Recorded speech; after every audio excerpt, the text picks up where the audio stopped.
Alright, this video is about solving quadratics using square roots. So before we begin solving, there are 8 practice simplifying square root problems for you. This is all review. This is something that you had to do in geometry last year. So what I would like you to do is I would like you to pause the video. There are actually 8 examples. We have those 6, and then there are 2 more.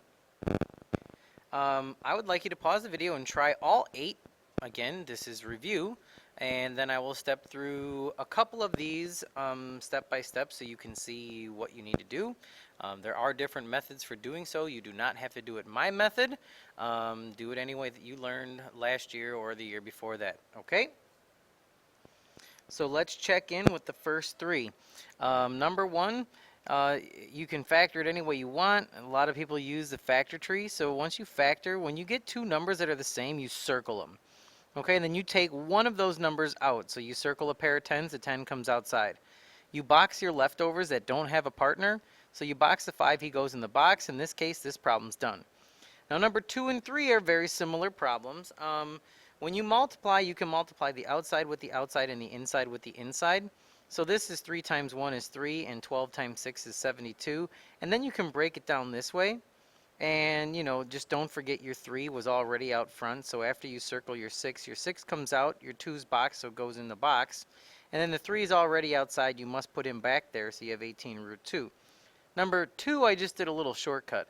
There's no need to multiply to then break it down. You can just break these 2 down right where they're at because it's already broken down from 48. And then, of course, you would just go about, you have 2 different terms. So 2 comes out because you had 2 different pairs. 3 is boxed, so stays inside, and you're good. I'll do number 4 step by step with you because number 4 is division. And this is the one that's forgotten the most. So first thing you can do is rewrite it where you have the square root of 2 over the square root of 11. And you should remember you're not allowed to have a radical in the denominator. So you have to multiply the top and bottom by the square root of 11. And then you'll do root 2 times root 11, which is root 22.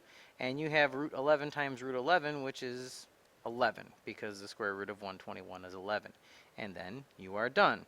If the top could be simplified, you would simplify it. You do not reduce inside of a radical with a number.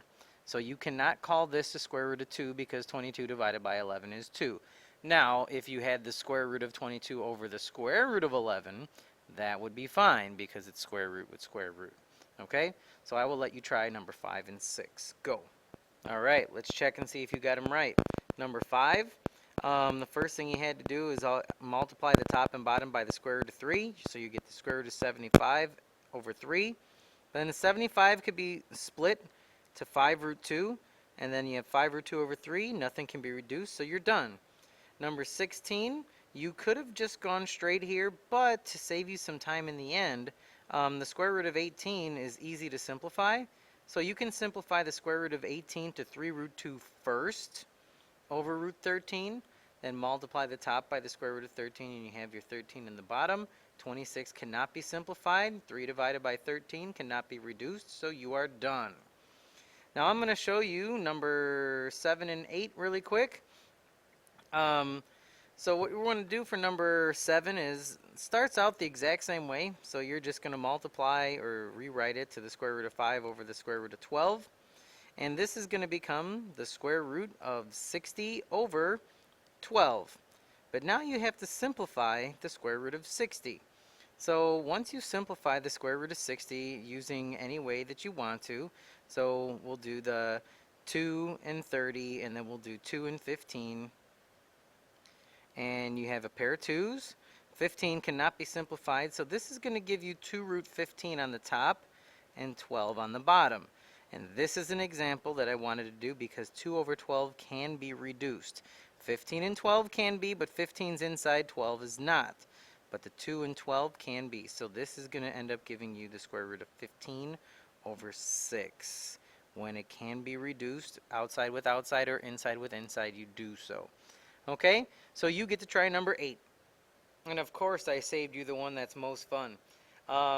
Obviously, multiply the top and bottom by the square root of 8. You get 6 root 8 over 8. 6 over 8 can reduce to 3/4, but 8 can simplify to 2 root 2. So this is 3 times 2 root 2, which is 6 root 2 over 4. Now the 6 over 4 can be reduced again. Your final answer should be 3 root 2 over 2. Okay, so that's that. Now let's start talking about solving by taking a square root. The first one is just a little review of solving by factoring. You have two terms, they're both perfect squares, so this is going to give you x plus 17 and x minus 17. They both equal 0, so you're going to get x is equal to a negative 17 and a positive 17. So I want you to keep that in mind when we do number 10 using square roots. When you solve by square roots, you want to get x squared on one side and you want to add the 289 to the other side. So to get rid of an x squared, you must square root both sides, and that'll give you x equals. Now the square root of 289 is 17. But remember, when you are solving, it's a plus or minus 17, because 17 squared is 289 and a negative 17 is also 289. So keep that in mind when we start solving other quadratics using the square root method.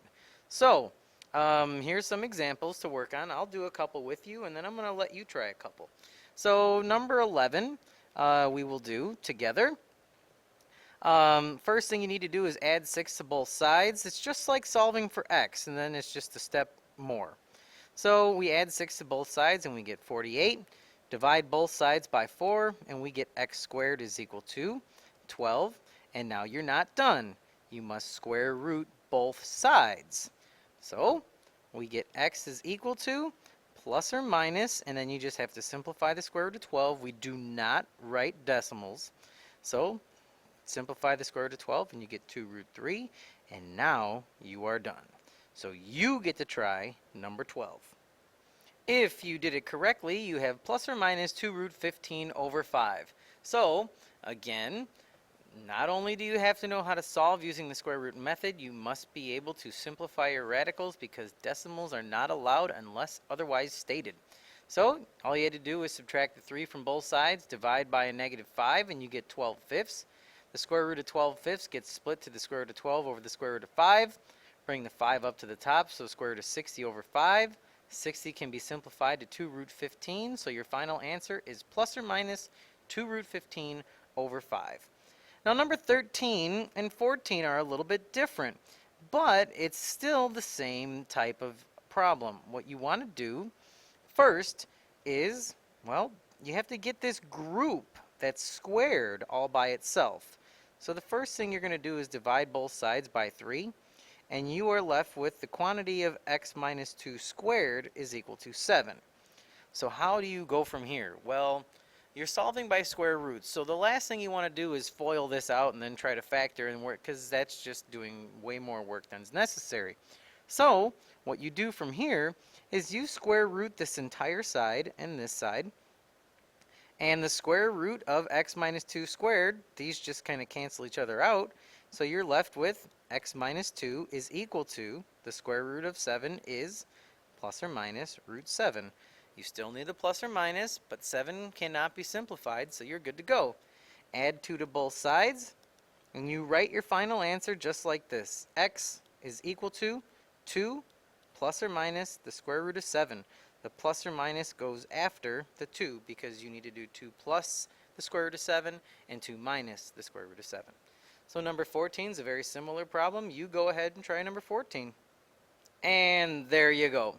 Multiply both sides by 5 to get rid of your 1/5, and square root both sides, and 30 cannot be simplified, so you have plus or minus square root of 30. Subtract your 4, so you get x is equal to a negative 4 plus or minus the square root of 30, and you are done.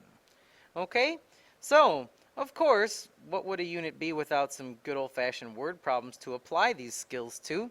So we're going to use the following object model, which is negative 16t squared plus h sub 0, which means initial height. Okay, and the negative 16 pertains to gravity.